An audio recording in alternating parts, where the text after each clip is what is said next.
Au cœur de Ouagadougou, la capitale du Burkina Faso, une controverse internationale était en train d'éclater. Une note des renseignements français récemment divulguée à un journal occidental affirmait que le président Ibrahim Traoré finançait des activités antidémocratiques à travers l'Afrique de l'Ouest. Le ton de l'article était empreint de menaces juridiques à peine voilées, accusant Traoré de déstabiliser l'ordre international et suggérant que des sanctions, voire une intervention militaire, pourraient être nécessaires. Les responsables français nièrent avoir rédigé ce rapport, mais le mal était fait. Les gros titres des médias européens le dépeignaient comme un agent rebelle, un révolutionnaire trop audacieux pour le fragile équilibre de la diplomatie mondiale. Mais à l'intérieur du palais présidentiel, Ibrahim Traoré restait impassible. Jeune, au regard acéré et résolu, il parcourait les couloirs sous le drapeau flottant rouge, jaune et vert de sa patrie. Il avait déjà affronté de telles calomnies.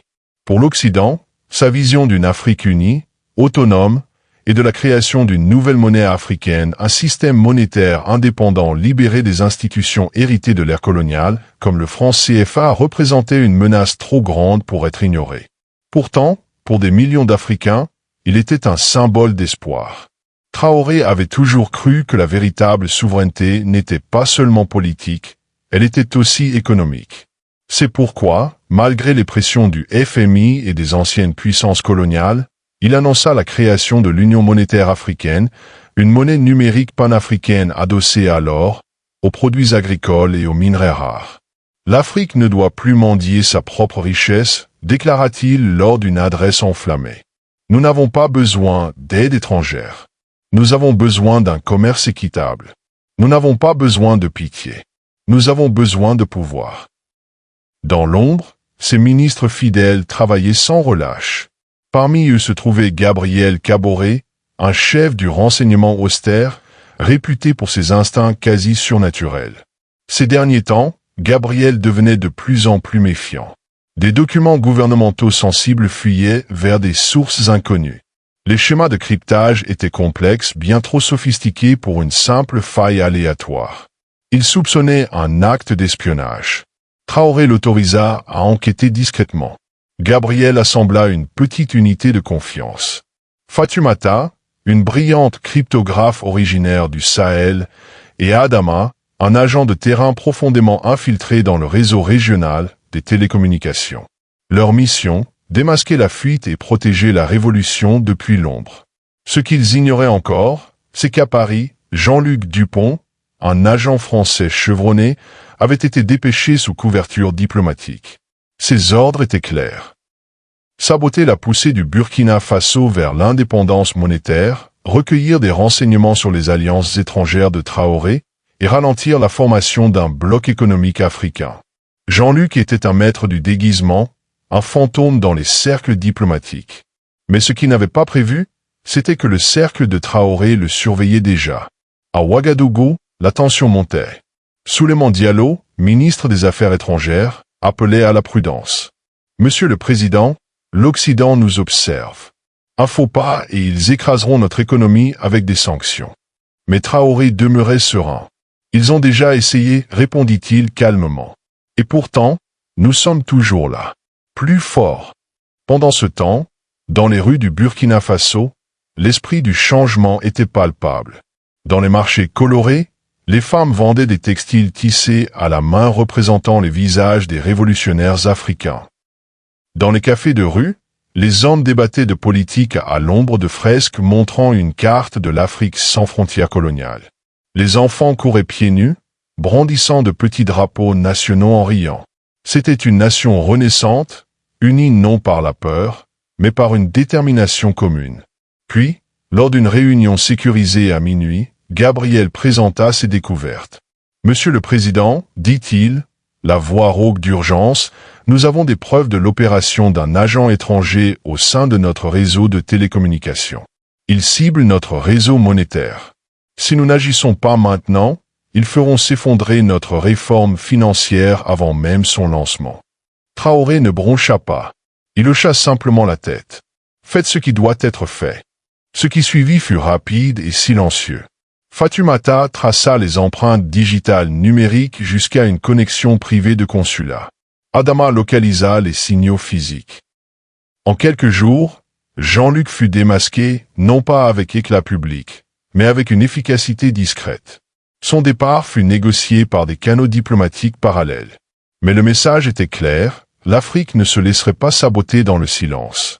Lors d'une conférence de presse d'urgence quelques jours plus tard, des journalistes occidentaux pressèrent Traoré de questions. « Provoquez-vous une guerre économique avec l'Europe ?» demanda un reporter. Traoré surricament. « Non, répondit-il. Nous en terminons une. » Ces mots résonnèrent à travers le continent. Partout en Afrique, des dirigeants autrefois paralysés par la peur des représailles trouvèrent un nouveau courage. Le Sénégal accéléra son programme d'indépendance énergétique. Le Ghana rejoignit l'Union monétaire africaine. Le Mali annonça la fin des missions étrangères d'entraînement militaire. Pour la première fois depuis des décennies, l'unité africaine n'était plus un simple rêve, c'était devenu une stratégie. Les commentateurs du monde entier commencèrent à changer de ton. Peut-être avons-nous mal compris Traoré, admit un ancien ambassadeur américain dans une tribune.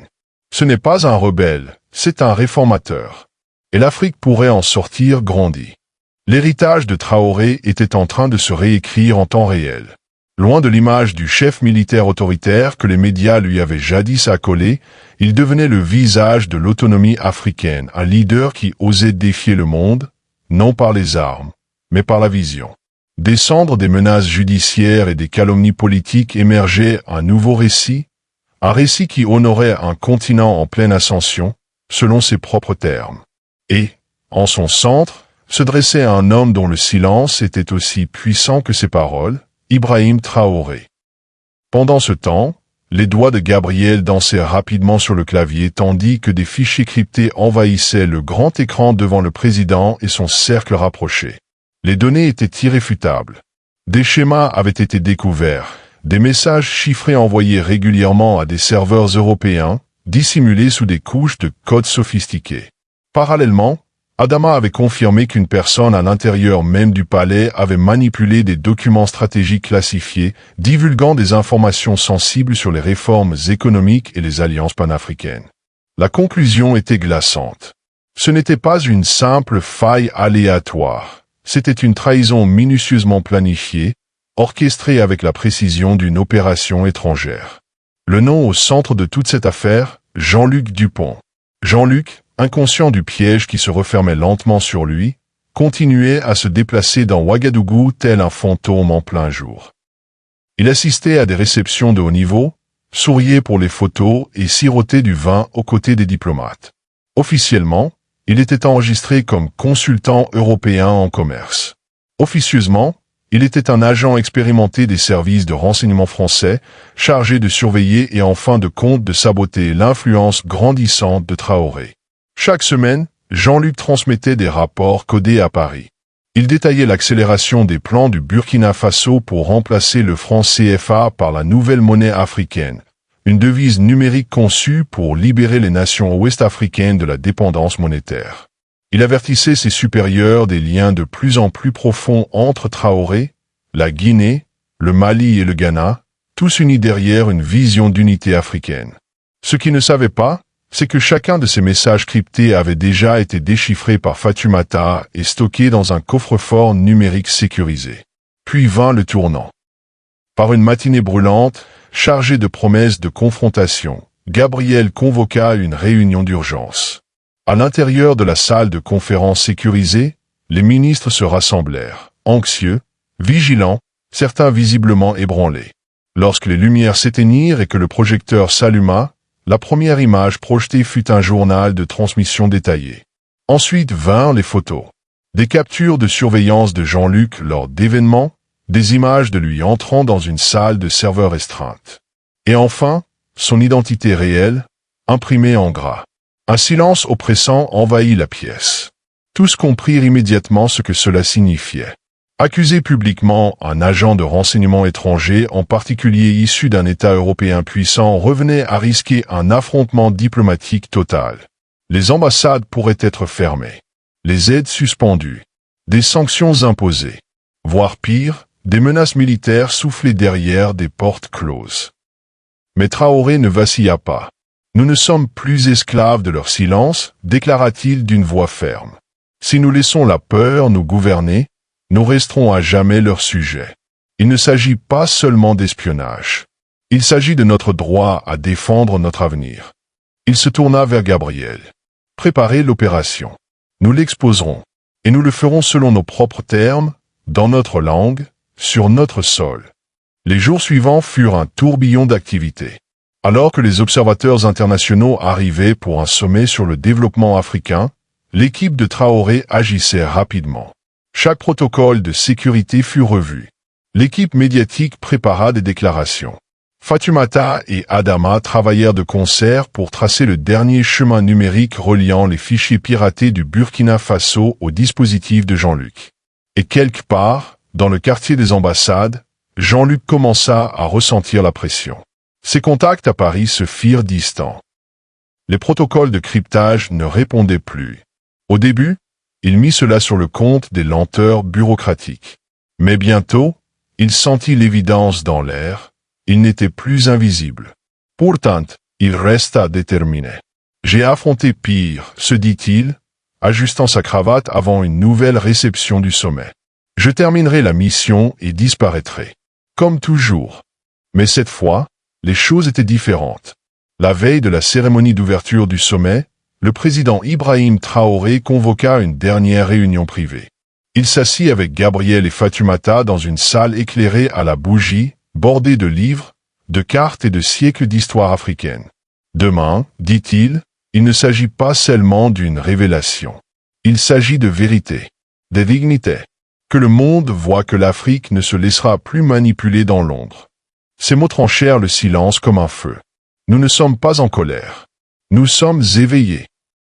Le lendemain, alors que des caméras venues de tout le continent et au-delà affluaient dans le grand hall du sommet, Traoré monta sur scène. Derrière lui, la carte d'une Afrique unie brillait sous une lumière dorée. Sa voix, calme et assurée, résonna dans toute la salle. Mesdames et messieurs, aujourd'hui, je ne vous présenterai pas seulement une vision, mais une trahison. Trop longtemps, nos tentatives de nous élever ont été sapées dans le silence. Mais cela suffit. D'un geste, Gabriel s'avança. L'écran derrière s'anima, d'abord avec des données, puis avec des images, des transmissions, des phrases codées, des séquences de surveillance, et enfin le visage de Jean-Luc. Un murmure de stupeur parcourut la foule. Ce qui suivit ne fut pas le chaos, mais la clarté. Il n'y eut ni cri, ni panique. Juste une prise de conscience. L'ère du secret néocolonial touchait à sa fin. Le lion avait rugi. En quelques heures, les ambassades se précipitèrent pour publier des déclarations. Mais il était trop tard. Le public africain avait vu la vérité.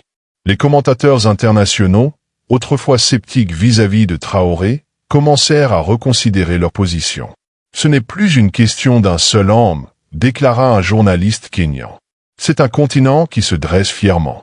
Et l'homme qui mène cette marche inébranlable, intrépide, c'est Ibrahim Traoré. À travers tout le Burkina Faso, les drapeaux flottaient plus haut. Dans les écoles, les enfants parlaient de cryptographie et d'indépendance. Dans les marchés, les commerçants évoquaient la souveraineté et la solidarité. Et au cœur du nouveau quartier financier de Ouagadougou, la construction du centre africain pour la souveraineté monétaire débutait, futur bastion de la nouvelle monnaie africaine. Car ce qui avait été révélé n'était pas seulement un espion. C'était un état d'esprit que l'Afrique refusait désormais d'accepter. Et à travers tout cela, au centre de la tempête qu'il n'avait pas créée mais qu'il avait appris à dompter, se tenait Traoré. Ni un pion, ni un réveillé, un leader. Les heures devenaient lourdes. Au cœur du palais présidentiel, l'air était chargé d'anticipation. Les mots de Traoré, prononcés la veille, résonnaient encore dans les esprits de Gabriel et Fatoumata. Nous n'exposons pas seulement un espion. Nous défendons notre dignité. Que le monde voit qui se cache derrière le masque du contrôle. Ce n'était plus seulement une mission, c'était un jugement moral. Au fur et à mesure que l'enquête avançait, d'autres éléments accablants surgissaient. Fatoumata, penchée sur son réseau d'écrans et ses bases de données cryptées, découvrit une autre preuve troublante. Les routes empruntées par les messages de Jean-Luc passaient non seulement par l'Europe, mais étaient également acheminées via des satellites diplomatiques, leur conférant un niveau d'autorisation élevé et masquant leur origine. C'était clair, il ne s'agissait pas d'un agent isolé. C'était de l'espionnage d'État. Le réseau de surveillance d'Adama à l'intérieur du palais confirma les soupçons. Des documents sensibles relatifs au sommet monétaire africain avaient été photographiés et modifiés, probablement pour semer la confusion parmi les nations alliées. Tous les chemins menaient désormais à une seule conclusion. Jean-Luc Dupont, déguisé en consultant commercial, était l'ennemi intérieur. Pourtant, Jean-Luc continuait de se déplacer en ville avec l'arrogance de celui qui croit en son invisibilité. Il portait des costumes sur mesure, faisait teinter des verres avec des dignitaires et s'exprimait en français poli et fluide. Chaque soir, il participait aux rassemblements diplomatiques, murmurant dans des téléphones jetables pour transmettre des informations sur ce qu'il pensait être les vulnérabilités du Burkina Faso. En réalité, chaque message codé était intercepté, chaque réunion enregistrée, chaque mensonge consigné. Mais même le chasseur sent la peur lorsque le vent tourne. Jean-Luc commença à s'en rendre compte. Les sourires polis de ses collègues devinrent plus froids. Les contrôles de sécurité se firent plus fréquents. Le projecteur invisible au-dessus de lui se mit à brûler. Ses contacts à Paris se faisaient rares. Le silence n'était pas seulement politique, il était tactique. Il se préparait à l'abandonner. Et pourtant, Jean-Luc persévérait. Des années d'entraînement lui avaient appris à ne pas paniquer. « Ils ne me toucheront pas », marmonnait-il entre ses dents. « Je suis intouchable. Ils ne peuvent pas risquer un scandale. » Mais le président Ibrahim Traoré n'avait pas peur du scandale. Il construisait une nouvelle ère, non pas pour un seul pays, mais pour un continent. L'autosuffisance africaine ne pouvait pas naître dans le secret ou derrière des voiles. Elle devait être forgée dans la vérité. Et si cela impliquait de défier les anciens empires en pleine lumière, ainsi soit-il. La veille du sommet qui allait tout changer, Traoré convoqua une réunion privée. 3 personnes seulement étaient présentes, lui-même, Gabriel et Fatoumata. « Ceci est notre Rubicon », déclara-t-il en les fixant. « Après cela, le monde nous regardera différemment. Nous ne sommes pas des rebelles, nous sommes des bâtisseurs. Nous ne sommes pas des enfants, nous sommes des leaders. Qu'ils voient ce que nous représentons. » Fatoumata acquiesça, ses mains tremblant légèrement après des jours sans sommeil. Gabriel, fidèle à son flegme, hocha la tête une seule fois. Dehors, la ville retenait son souffle. Les rumeurs circulaient. Quelque chose d'énorme se préparait. Dans les marchés, les femmes murmuraient. Les jeunes, sur leurs motos, parcouraient les ruelles en murmurant des mots de trahison et d'espionnage. Même l'air semblait plus dense, chargé de dessins. Puis vint le matin. Le grand hall était bondé de diplomates, journalistes et ministres venus de tout le continent africain. Les drapeaux de 22 nations flottaient derrière la scène. L'événement devait célébrer la nouvelle monnaie africaine, la première crypto-monnaie adossée à l'or, créée par et pour les Africains. Mais l'audience sentait qu'il y aurait plus. Traoré monta sur l'estrade, portant son écharpe cérémoniale brodée des mots « Souveraineté d'Afrique ».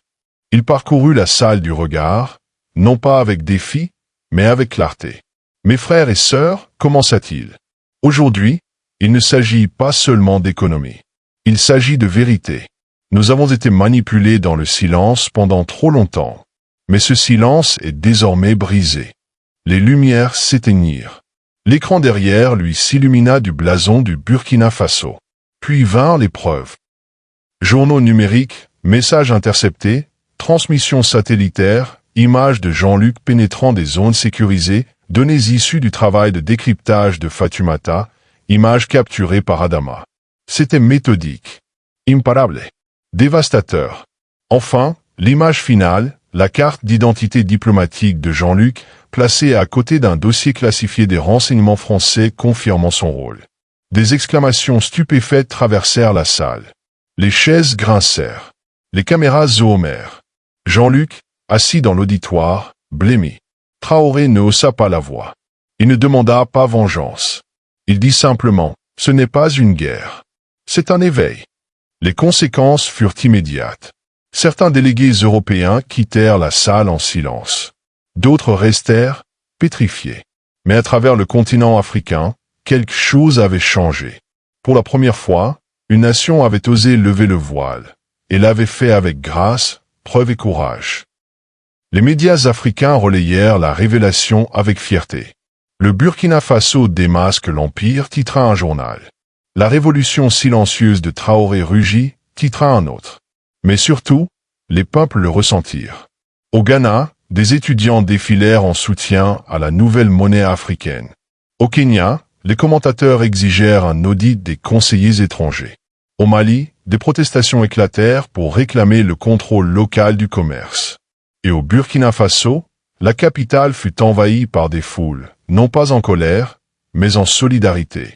En scandant l'Afrique aux Africains, il brandissait d'épées. Heulement un espion. Il démasqua un système. Et, ce faisant, il alluma un feu que ni les menaces, ni les ambassades, ni les empires ne pourraient jamais éteindre. À l'intérieur de la salle de crise, l'air était dense de silence. La projection numérique illuminait le mur, le nom de Jean-Luc, flanqué d'images, de journaux de serveurs et de messages décryptés retraçant chacun de ses mouvements. Gabriel avait assemblé toute la toile, pièce par pièce, jusqu'à former une image irréfutable. Jean-Luc Dupont, agent étranger, était la source de la trahison. Personne ne parla pendant un long moment. Tous savaient ce que cela signifiait. Démasquer un agent de renseignement étranger pouvait déclencher une crise diplomatique majeure. Les relations avec la France pouvaient être rompues. Les accords commerciaux suspendus. Les médias pourraient retourner l'histoire contre Traoré. Mais Ibrahim Traoré se leva, la posture droite, le regard déterminé. « Nous ne vivons pas à l'ombre des empires, dit-il. C'est notre moment non seulement pour défendre le Burkina Faso, mais pour parler au nom de toutes les nations africaines surveillées, manipulées et réduites au silence dans l'ombre. » La décision fut prise. Non dans la peur, mais dans la conviction. Il se tourna vers Gabriel. « Nous allons le révéler. Non pas en secret, mais en pleine lumière. Qu'il voit que nous n'avons plus peur. » Et ainsi, le plan débuta. Pour présenter les preuves sans violer l'immunité diplomatique, des spécialistes en communication rédigèrent le communiqué de presse mondiale. Les agents du renseignement s'assurèrent que chaque trace numérique des activités de Jean-Luc était sécurisée et vérifiable. Fatoumata reconstitua les chronologies, élaborant un récit clair démontrant comment des forces étrangères avaient tenté de saboter les initiatives de la nouvelle monnaie africaine et de fracturer les alliances émergentes bâties par Traoré. Pendant ce temps, Jean-Luc commença à sentir les murs se refermer sur lui. La routine rassurante de son opération secrète commença à se déliter. Ses lignes sécurisées vers Paris devinrent silencieuses. Ses contacts habituels refusèrent les rendez-vous. Ses déplacements étaient suivis, subtilement mais indéniablement. Il le sentait, le Burkina Faso n'était plus son terrain de jeu. Le pays s'était éveillé. Mais il persista, s'appuyant sur ses années d'entraînement pour survivre. Il se répétait que ce n'était qu'une opération de plus. Que cela passerait. Que même s'il le soupçonnait, il ne prendrait pas le risque d'un scandale. Il avait tort. La veille de l'annonce publique, le président Traoré convoqua Gabriel et Fatoumata pour une ultime réunion privée. Les bougies vacillaient dans l'ancienne salle de guerre, où les portraits des révolutionnaires africains ornaient les murs. Il ne s'agit pas seulement de Jean-Luc, déclara Traoré d'une voix basse et ferme. Il s'agit de chaque étudiant africain à qui l'on dit qu'il ne peut pas construire son propre avenir. De chaque gouvernement sommé de ne pas remettre en question l'ordre établi. De chaque nation contrainte d'utiliser une monnaie qui ne lui appartient pas. Il marqua une pause. Nous n'exposons pas seulement un espion, poursuivit-il. Nous revendiquons notre histoire, notre souveraineté, notre dignité. Ces paroles résonnèrent comme un tambour dans la poitrine de Gabriel. Fatoumata, épuisé par des jours de décryptage, redressa les épaules. Ce n'était pas un coup politique, c'était une révolution à ciel ouvert. Le lendemain matin, le monde avait les yeux rivés sur Ouagadougou. Des dirigeants venus de toute l'Afrique s'étaient rassemblés dans un grand hall de la capitale. L'événement devait initialement marquer l'introduction officielle de la monnaie numérique souveraine panafricaine. La première étape tangible vers le remplacement du franc CFA par une crypto-monnaie adossée à l'or et gouvernée par des institutions africaines. Mais la rumeur s'était répandue, quelque chose de plus grand allait se produire. Lorsque la cérémonie débuta, le président Traoré monta sur scène, son uniforme impeccable, sa voix calme mais autoritaire. « Mes amis, dit-il en balayant du regard les visages devant lui, l'Afrique a toujours été surveillée, manipulée, désinformée. On nous dit ce qui est censé être bon pour nous. Mais aujourd'hui, nous montrons au monde que nous aussi, nous observons. » Un écran s'illumina derrière lui. Une à une, les diapositives défilèrent, communications cryptées reliées à des serveurs européens, horodatage des fuites de données, photographies de Jean-Luc dans des zones restreintes, enregistrements audio d'échanges codés à propos des stratégies diplomatiques du Burkina Faso. Enfin, apparut l'ultime image. Les papiers diplomatiques de Jean-Luc, exposés aux yeux de tous. Il y eut une pause, puis des murmures. Et enfin, un silence debout. Ce silence lourd, plus puissant que des applaudissements. Traoré clôtura la présentation non par la colère, mais par la clarté. « Nous ne déclarons pas la guerre, dit-il. Nous déclarons l'indépendance de pensée, d'économie, de destin. » Quelques instants plus tard, Jean-Luc fut escorté hors de la conférence non pas comme un criminel, mais comme un symbole de ce qui ne serait plus jamais toléré. L'incident ne déclencha pas de guerre, comme beaucoup le craignaient. Il alluma au contraire un éveil. À travers le continent, les stations de télévision rediffusèrent le discours de Traoré. Les réseaux sociaux explosèrent de messages de fierté et de résistance. Au Sénégal, la jeunesse scandait « Plus jamais dans l'ombre ». Au Ghana, les étudiants débattaient de la construction de leur propre pare-feu numérique. Au Mali et en Guinée, des parlementaires réclamèrent des audits de tous les consultants étrangers. Pour la première fois, l'unité africaine n'était pas un simple slogan. C'était devenu un mouvement. Et au centre de ce mouvement se tenait Ibrahim Traoré, non pas avec des chars, mais avec la vérité. Non pas derrière des portes closes, mais devant le monde entier. Son gouvernement n'avait pas seulement révélé un espion. Il avait mis à nu un système. Et il avait choisi de le briser. Alors que le soleil se couchait sur Ouagadougou ce soir-là, les rues se remplirent de cris de joie, de chants et de danses. De jeunes filles dansaient sur la place principale, agitant des drapeaux faits main représentant une Afrique unie. Les commerçants fermèrent boutique plus tôt pour se rassembler autour des radios. Les anciens souriaient, murmurant que ce moment, celui-ci, pourrait bien être le début de quelque chose de réel. Traoré se tenait à une fenêtre du palais, observant son peuple. Derrière lui, Gabriel parla doucement. « Vous avez changé l'histoire, monsieur le président. » « Non, répondit Traoré, les yeux fixés sur l'horizon. C'est l'Afrique qui a changé l'histoire.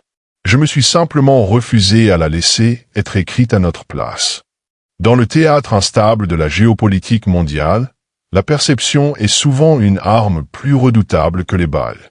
Lorsqu'un rapport interne des services de renseignement européens fut divulgué à un média international, une longue ombre s'abattit sur la présidence d'Ibrahim Traoré, le jeune leader du Burkina Faso. Le document accusait Traoré d'inciter à l'instabilité régionale, de manipuler les politiques monétaires et de représenter une menace pour l'ordre international. Des menaces juridiques à peine voilées suivirent dans la presse occidentale, remettant en question la légitimité de ces réformes et suggérant des sanctions ou une isolation diplomatique. Mais ce que le monde percevait comme un potentiel scandale fut en réalité l'acte d'ouverture de quelque chose de bien plus grand. Une guerre silencieuse pour la dignité, la souveraineté et la vérité. Ce qui se déroula dans les semaines suivantes ne nous enseigna pas seulement la résilience d'une seule nation, mais aussi l'éveil collectif d'un continent longtemps réduit au silence. La première leçon, la plus frappante, est celle du danger de mal interpréter une forme de leadership née de modèles non conventionnels. Traoré n'agissait pas dans le confort des dépendances post-coloniales. Ses décisions, notamment sa volonté de créer la nouvelle monnaie africaine, furent perçues comme agressives simplement parce qu'elles étaient indépendantes.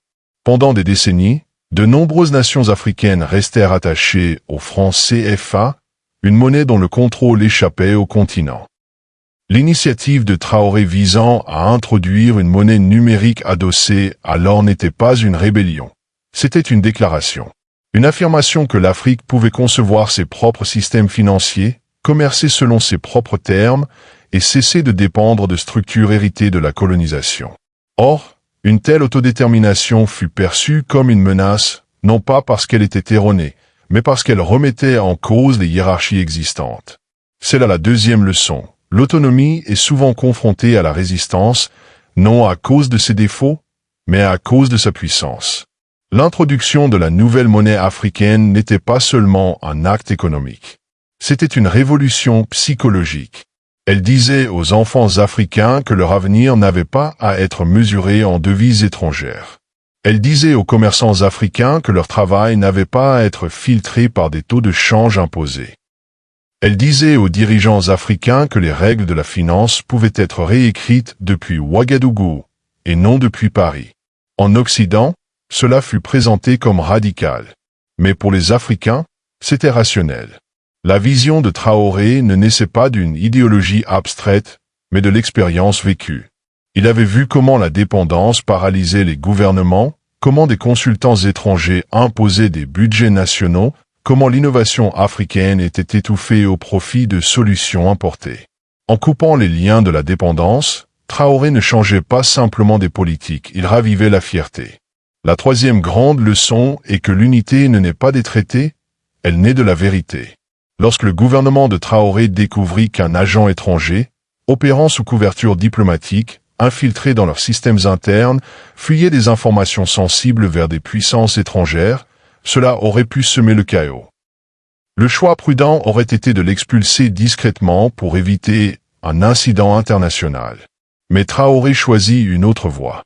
Il choisit d'exposer, d'éduquer et de résister, non pas par l'agression, mais par la transparence. En révélant publiquement l'espionnage, avec des preuves et une précision méthodique, Traoré invita le monde à être témoin des tactiques sournoises encore utilisées pour étouffer la souveraineté africaine. Il transforma une menace nationale en une leçon continentale. Il n'appela pas à la vengeance, il appela à la conscience. En agissant ainsi, il alluma quelque chose que les traités seuls n'auraient jamais pu provoquer, l'unité africaine. Partout sur le continent, les peuples se rallièrent, non seulement derrière Traoré, mais derrière l'idée que l'Afrique méritait mieux. Les dirigeants du Mali, de la Guinée, du Ghana et d'ailleurs exprimèrent leur solidarité. Les étudiants organisèrent des forums sur la souveraineté. Les leaders de la société civile exigèrent des audits sur l'influence étrangère. Ce qui avait commencé comme une menace se transforma en un moment de clarté. L'Afrique avait trouvé sa voie, et elle parlait à l'unisson. Cela nous amène peut-être à la leçon la plus importante de toutes, le pouvoir silencieux de la dignité. Traoré ne leva pas le poing, il leva la vérité. Il ne répondit pas aux menaces par d'autres menaces, il répondit par des faits. Dans un monde où le récit médiatique pèse souvent plus lourd que la réalité, Traoré laissa les faits parler plus fort que le bruit de ses ennemis. Sa force ne résidait pas dans la défiance, mais dans la discipline. Et c'est pourquoi le monde n'eut d'autre choix que d'écouter. À une époque où les dirigeants africains sont trop souvent caricaturés comme corrompus, faibles ou tyranniques, Ibrahim Traoré brisa le moule. Il se dressa non pas en marionnette, non pas en dictateur, mais en bâtisseur d'avenir. Son insistance sur l'autonomie n'était pas une attaque contre la coopération, c'était une exigence de respect. Son appel à l'unité africaine n'était pas contre le monde, il était pour l'Afrique. Même la communauté internationale, autrefois prompte à le critiquer, commença à changer de ton. Les commentateurs qui qualifiaient autrefois Traoré de radical commencèrent à le reconnaître comme un réformateur. Un ancien ambassadeur américain, dans un rare moment d'honnêteté, écrivit « Peut-être que le problème n'est pas que Traoré est trop audacieux, mais que nous sommes trop aveugles pour voir le courage qu'il faut pour diriger autrement. » De cette histoire, chaque jeune Africain devrait retenir que le pouvoir ne porte pas toujours un costume venu d'Europe ni un passeport venu de l'Ouest. Parfois, le pouvoir est un homme au Burkina Faso qui choisit la vérité plutôt que le silence. Un leader qui ne se tient pas au-dessus de son peuple, mais à ses côtés. Ainsi, nous restons avec une dernière leçon durable. L'avenir de l'Afrique ne sera pas hérité, il sera construit. non avec des idées ou des monnaies empruntées, mais avec l'audace de rêver, l'unité d'agir et le courage de se tenir seul quand il le faut. Alors que le soleil se couche aujourd'hui sur Ouagadougou et que la nouvelle monnaie africaine commence à circuler, on peut presque entendre le murmure d'une nouvelle génération qui s'élève. Ils ne sont pas en colère. Ils sont éveillés.